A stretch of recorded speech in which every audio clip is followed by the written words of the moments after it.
Hello? Parang hindi naman gumagalaw. Ay, galaw ba? Putol. Wala na siyang kawil guys. So, uwi na kami. Balik na kami. Laki nun. Grabe. Sayang. Paano ba yung hinayang mo siya? Paano yung panghinayang? Paano yun?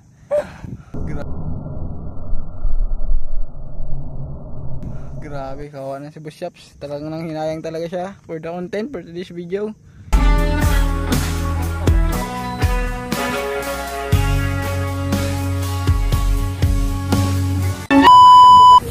What's up guys? Tulad ng pinangako namin sa inyo, nandito na kami ngayon sa Puting Buhangin. Yes, Boss Shops. Murang pasyalan. Talagang literal na puting buhangin. Oh, nakita nyo naman, oh. Puting-puti. Sa halagang 20 pesos guys, makakaligo na kayo dito sa Puting Buhangin. At ang time out nila ay 4 to 5 PM. Yes, 4 to 5 PM. So kung gusto niyo pumunta dito, masulit-sulit niyo yung yung entrance niyo ay mapapayo namin na pumunta kayo dito ng maaga kasi nga maaga din yung nila dito, yung close nila. So para masulit niyo yung entrance niyo na 20 pesos pati sa cottage. Boss Shop, ilang Boss Shop sa cottage? 100 pesos guys. 100 pesos. Tapos sa bata, wala naman sa bata eh. Wala naman sigurong bayad sa wala bata. Wala naman bayad sa bata, sa entrance ng bata. So ang Puting Buhangin nga pala ay pinapalibutan to ng mangrove area kasi mangrove area to siya. So to siya, sa gitna to, sa middle ng mangrove area. Dito ang location nito, yung exact location nito. Tapos ang mga nito pwede dito mga wheel. Ano pa ba Boss Shops? Manginas tulad nito guys. May nakuha yung kasamahan natin ng mga shells. Laki ang Boss Shops Dahil hindi pa nga bugbog ito guys, marami pa yung makikita ang shells. Parang parang lason-lason. Lason-lason. Ano yung Boss Shops? Ano yung tatawag nila na Shells. Diba? Shells nga yung Boss Shops. Panginasan, camping dito. Pero katulad ng ibang mga gandang mga area, may disadvantage din to. Siyempre, lahat naman siguro ng ng magagandang spot natin may mga disadvantage. Yung iba nga disadvantage ng iba, namamatayan, malakas yung alon. Pero dito naman maganda dito. Banayad lang yung alon. Oh, banayad lang yung alon. Kagandahan dito, hindi madamo yung yung dagat niya. Oh, hindi madamo yung dagat. Hindi siya marumi. Hindi pa talaga bugbog tong dagat. Siya nagbu-blue siya Boss Shops, sobrang linaw. Oh, sobrang linaw, kitang-kita yung ilalim niya. Hindi ka matatakot maglakad-lakad kasi walang bato. Yes, Boss Shops, walang bato. Ang kagandahan pa hindi pa mainit dito guys, hindi katulad ng ibang dagat na pag pumunta ka wala nang puno. Pero nito Boss Shops kasi kay Boss Shops daw po, bawal lang mag-camping ng Boss Shops. Oh, bawal mag-overnight. Yun lang po ang bawal guys, overnight. Okay, bawal mag-overnight dito. So kung dito, umaga lang, so walang overnight, yun ang disadvantage sa kanya dito. Siguro pa siguro develop pa nila siguro. Pag nag-develop pa ito, possible na pwede na mag-overnight kasi 3 months o 4 months pa lang itong mga kubo siguro na ito. Kasi huling punta natin kailan ba tayong huling punta natin dito? Mga 4 months? Hindi, parang na yung Boss Shops, parang mga 1 year na rin siguro. Mga 1 year na rin. Mga 1 year na rin nakalipas. Actually, ang pa niyan ang entrance pa niyan is 10 pesos. Pero wala pa siya mga kubo guys, wala pa lamisa. Talagang literal talaga na dito ka sa buhanginan. Maglalatag ka lang ng carpet. Literal talaga na na camping dati. Pero ngayon may mga cottage na sila. Na develop na rin nila yung area. Tapos ano maganda Boss Shops, yung papasok ng Boss Shops, na develop na nila. Oh, na develop na rin nila yung daan guys. Hindi na katulad dati na mabato. Ngayon simentado na.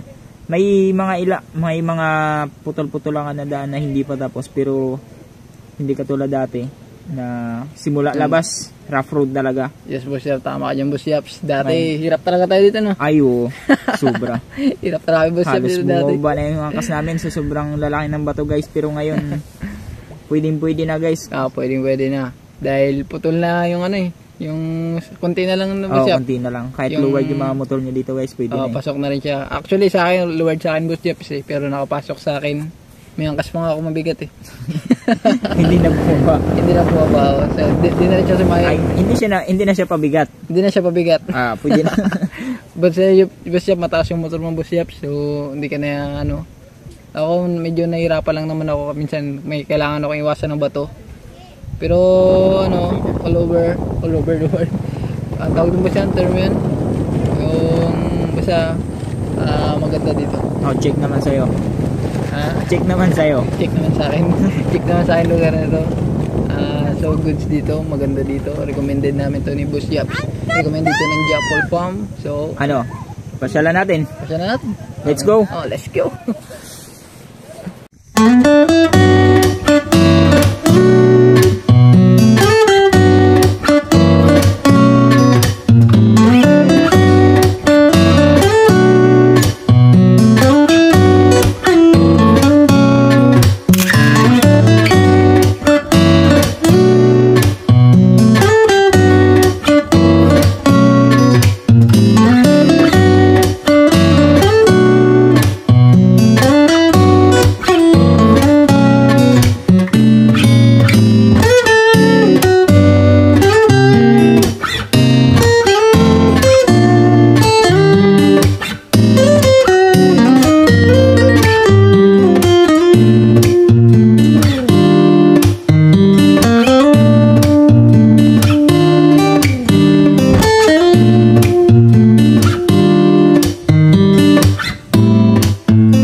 Pet, buti pa yung aso naliligo, Pet. Sana maging aral sa'yo yan. So ano natutunan mong aral, Pet? Sa pagbaligo. Sa pagbaligo. Grabe naman si Whitey, oh.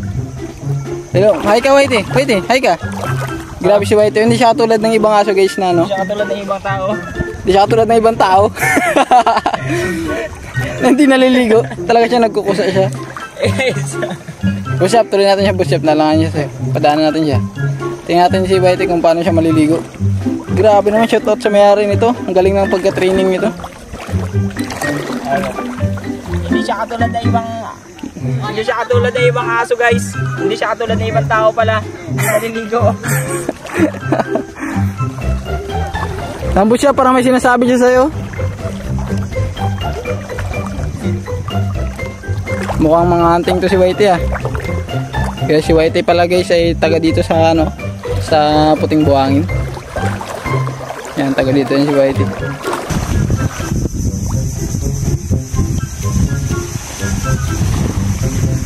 Uy, may nahuli si Boss Jap. Boss Jap, may kumagat. Grabe ang Boss Jap, ah.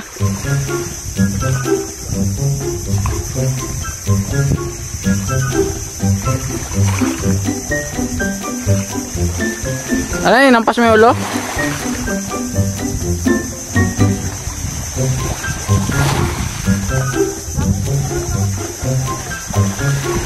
Ano yung butsa, binampas mo yung ulo?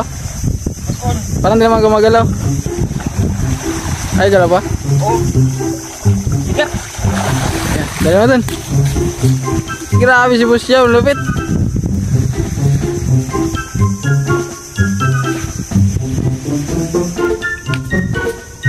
Nagapasang. Dahil?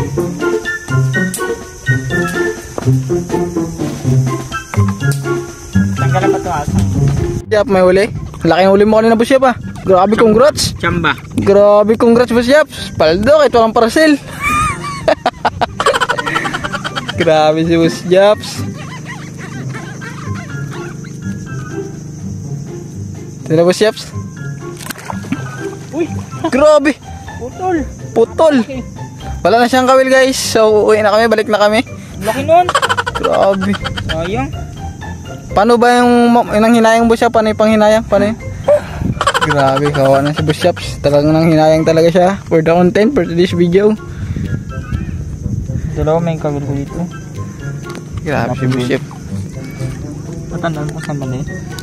So dahil nga naputol ang kawil ni Boss Jap, ay nagluto na lang kami ng aming makakain para sa aming tanghalian. So meron nga kami ditong sweetness, yumminess, and crunchiness. At samahan mo pa ng mataray na tingin ni Boss Jap. So dahil nga ito ay birthday ng aking papa, ay sasabihin na namin ang for today's video namin ni Boss Jap. So So dahil love nga namin kayo, ay itutuloy namin ang aming video. Hanapin pa rin namin ang mga murang lugar, mga pasyalan para sa inyo. Kung nagbabalak ka kayong mag-outing magkakamag-anak, huwag mo lang patagalin pa at pumunta na dito sa Mangisda, dito sa Puting Buhangin. Ang kagandahan dito guys, kapag maraming bata tapos hindi naman siya malakas yung alon. Kita nyo, maano lang yung paligid guys. Anong tawag ng buskol? Yung boss Yap? Banayad lang yung agos niya. Hindi siya nakakatakot lalo na sa mga bata. Ang kagandahan pa dito, malinis yung ilalim. Walang damo, walang basura. Kaya hindi ka matatakot maligo dito. Hindi ka matatakot na baka may kumagat sa'yo, may kumain sa'yo, pating. Sakto lang yung lalim niya guys. Kung gusto niyo mas malalim, doon kayo sa unahan. Hanggang ni Boss Yaps. Hanggang doon guys hanggang malayo na to guys. China Sea. Saan yung Boss Yaps? Sa China Sea. Sa China Sea? Ayun mga Chinese Yan.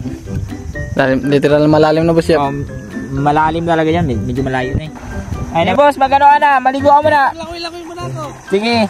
Ako magdulpin muna dito. Yeah.